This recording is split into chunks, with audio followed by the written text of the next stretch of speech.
جب بھی ہم عمرے کے مبارک سفر سے واپس آتے ہیں یا حج سے لوٹتے ہیں تو بہت سارے دوست احباب خواتین ہم سے یہ پوچھتی ہیں کہ ہم عمرہ کیسے کر سکتے ہیں، ہم حج کیسے کر سکتے ہیں، مبارک سفر کا کوئی نسخہ ہو تو بتائیے۔ میں آج قرآن پاک کی سورہ قصص کا مطالعہ کر رہا تھا۔ دوران مطالعہ میرے سامنے آیت نمبر 85 آئی، ان الذی فرض علیک القرآن لغادک الی معاد۔ ترجمہ: اے پیغمبر صلی اللہ علیہ وسلم، جس ذات نے تم پر قرآن کی ذمہ داری ڈالی ہے وہ تمہیں دوبارہ اس جگہ پر لا کر رہے گا جو تمہارے لیے انسیت، محبت اور عقیدت کی جگہ ہے۔ اس آیت کا شان نزول بڑا زبردست ہے۔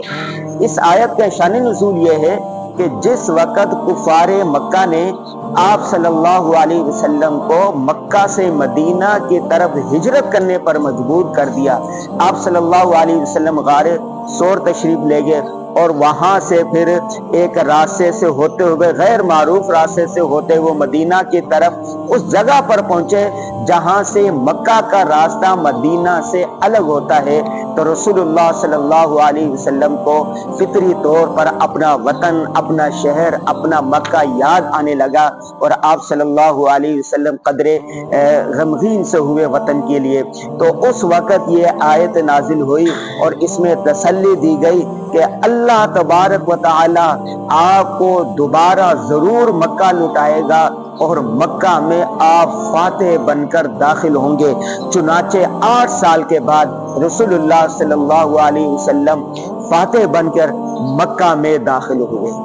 کئی تفسیر ابن کثیر اور اس کے علاوہ کئی مفسرین نے لکھا ہے کہ اگر کوئی شخص قرآن کی اس آیات کا ورد کرتا رہے، ان الذی فرض علیک القرآن لغادک الی معاد، یہ امن خلق ہے سپارہ، اور سورہ قصص کی آیت نمبر ہے، سورہ قصص کی آیت ہے تقریباً 85 آیت ہے۔ اگر اس قرآن پاک کی آیت کا وہ مسلسل ورد کرتا رہے، ذکر کرتا رہے، تو اللہ تبارک تعالی جلد یا بدیر ان کو حرمین شریفین کی حاضری نصیب فرماتے ہیں۔ یہ مجرب نسخہ ہے، کئی اکابرین امت کا اس پر تجربہ رہا ہے۔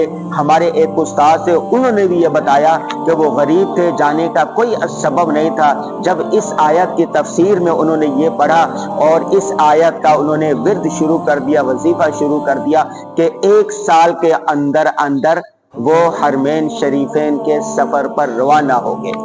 دوسرا نسخہ ایک اور ہے جو ہم نے اپنی کتاب حرمین کے مسافر میں لکھا ہے، اس کتاب میں بھی لکھا ہے اور اس کتاب میں بھی لکھا ہے۔ یہ ہمارے عمرے کا سفر نامہ ہے اور یہ کتاب ہمارے حج کے سفر کی پوری رویداد ہے۔ ان دونوں میں تقریباً 8 نسخے ایسے لکھے گئے ہیں اور ان میں سے کسی ایک پر بھی عمل کر لیں تو آپ حرمین شریفین ضرور جائیں گے۔ ان میں سے دوسرا نسخہ یہ ہے کہ جو شخص رسول اللہ صلی اللہ علیہ وسلم پر درود شریف بھیجے گا، روزانہ اللہم صلی علی محمد درود شریف کی ایک تسبیح پڑھ لے، وہ 1 سے 2 سال کے اندر اندر ضرور روضہ رسول پر جائے گا۔ آپ نے دیکھا ہوگا کہ بہت سارے لوگ ایسے ہیں، بہت سارے مرد ایسے ہیں، بہت ساری خواتین ایسی ہیں، وہ غریب ہیں، کھانے پینے کو پیسہ نہیں، بالکل غریب نادار ہیں، لیکن جب اللہ کی طرف سے بلاوا آ جاتا ہے تو آنن فانن انتظام ہو جاتا ہے۔ آپ نے وہ واقعہ تو سنا ہوگا، سوشل میڈیا پر وائرل ہے، بلوچستان کا بکریاں چرانے والا 80 سالہ بابا وہ کیسے آنن فانن حرمین شریفن پر پہنچ گیا، عمرہ کیا، پھر حج کیا اور ایسا۔ تو اس طرح ہماری آپ نے دیکھا ہوگا بوڑھی مائیں جب کسی سے خوش ہوتی تھی تو انہیں مکہ مدینہ جانے کی دعائیں دیتی تھیں۔ دوسری بات یہ ہوئی کہ آپ رسول اللہ صلی اللہ علیہ وسلم زیادہ سے زیادہ درود شریف پڑھا کریں۔ تیسرا عمل یہ بھی بتایا جاتا ہے کہ آپ اپنے والدین کی خدمت کریں، اپنے بوڑھوں کی، اپنے رشتہ داروں کے، اپنے اساتذہ کی اس طرح خدمت کریں کہ ان کے دل سے آپ کے لیے دعا نکلے۔ ہماری دادی ہوتی تھی، نانی ہوتی تھی، جب ان کی خدمت کرتے تھے تو ہمیں مکہ مدینہ جانے کی دعائیں دیتی تھی، اور بار بار ہم مکہ مدینہ گئے اور آئے۔ ایک تیر بہدف نسخہ ہمارے استاد محترم مفتی اعظم پاکستان مفتی محمد رفیع عثمانی رحمہ اللہ بتایا کرتے تھے۔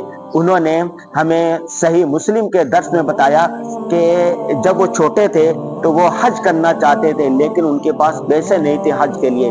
ایک مرتبہ انہوں نے اس کا ذکر اپنے والد محترم مفتی شفیع رحمہ اللہ سے کیا، تو ان کے والد نے کہا بیٹا ایسا کرو، آپ نے اس کے لیے کوئی تیاری بھی کی ہے؟ کہنے کہ ابو جی کوئی تیاری نہیں ہے، کیسے کرنی ہے؟ تو ان کے والد نے فرمایا دو کام کرو، ایک یہ ہے کہ ہر نماز کے بعد اللہ تبارک تعالیٰ سے مانگا کرو، اللہ کو اپنی سچی تڑپ، سچی عقیدت اور سچی محبت دکھاؤ، اللہ ضرور بلائیں گے آپ کو۔ قرآن میں قال ربکم ادعونی استجب لکم، مجھ سے مانگو میں ضرور دعائیں قبول کروں گا۔ پہلا کام یہ کریں کہ ہر نماز کے بعد اللہ تبارک تعالیٰ سے وہاں کی حاضری کی مانگے، توفیق مانگے، دعا مانگے۔ اس کے ساتھ ساتھ یہ کام کرنا ہے کہ اپنے تیاری شروع کرنی ہے۔ تیاری کس طرح کرنی ہے؟ ایک غلہ لے لیں اور جو پیسے آپ کی ضرورت سے زائد ہوں یا آپ کو خرچی ملے یا جو پیسے ہوں، ان میں سے تھوڑے سے پیسے آپ اس غلے میں ڈالتے رہیں ڈالتے رہیں ڈالتے رہیں، اللہ تبارک تعالیٰ برکت دے دیں گے۔ ہر وقت آپ کے ذہن میں یہ مستحضر رہے گا کہ مجھے وہاں پر جانا ہے۔ تو جب آپ دعا بھی مانگیں گے اللہ سے اور اس کے اسباب بھی ہوں گے، تیاری بھی کریں گے، تو پھر اللہ کی طرف سے بلاوا آ جائے گا۔ یہ تیر بہدف نسخے حرمین شریفین کی زیارت کے، وہاں جانے کے میں نے آپ کو بتائے ہیں۔ آپ تینوں پر عمل کریں تو سبحان اللہ کیا کہنا۔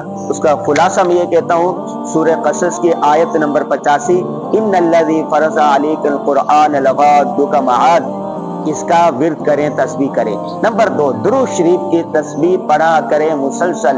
نمبر 3 یہ ہے کہ اللہ تبارک و تعالیٰ سے روزانہ دعا مانگے، سچی تڑپ دکھائیں اور اسباب بھی مہیا کریں، اسباب جمع کرنے کی کوشش کریں۔ جب بلاوا آئے گا تو پھر کوئی روک نہیں پائے گا۔ اس کے ساتھ ساتھ مزید اگر آپ اس بارے میں جاننا چاہتے ہیں کہ ہماری کتاب حرمین کا مسافر، یہ ہم نے 2005 میں لکھی تھی، یہ بیسٹ سیلر کتاب ہے، اس کا مطالعہ کریں۔ اس میں اس طرح کے اور بھی بہت ساری چیزیں، وظائف آپ کو مل جائیں گے۔ اس کے ساتھ ساتھ ہماری کتاب حج اور عمرہ کیسے کریں، عمرہ اور حج سیکھ کر کرنا چاہیے۔ پہلے کی چیز کو سیکھیں، عبادت کو سیکھیں، اس کے بعد کریں۔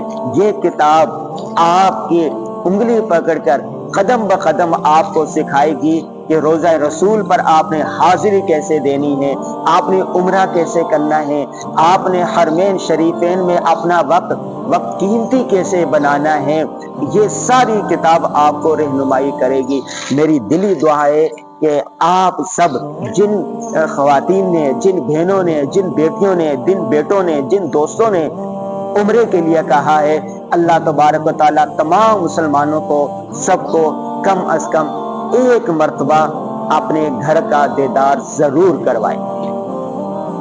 جن بہنوں نے، جن بیٹیوں نے، جن بیٹوں نے، جن دوستوں نے عمرے کے لیے کہا ہے، اللہ تبارک و تعالیٰ تمام مسلمانوں کو، سب کو کم از کم ایک مرتبہ اپنے گھر کا دیدار ضرور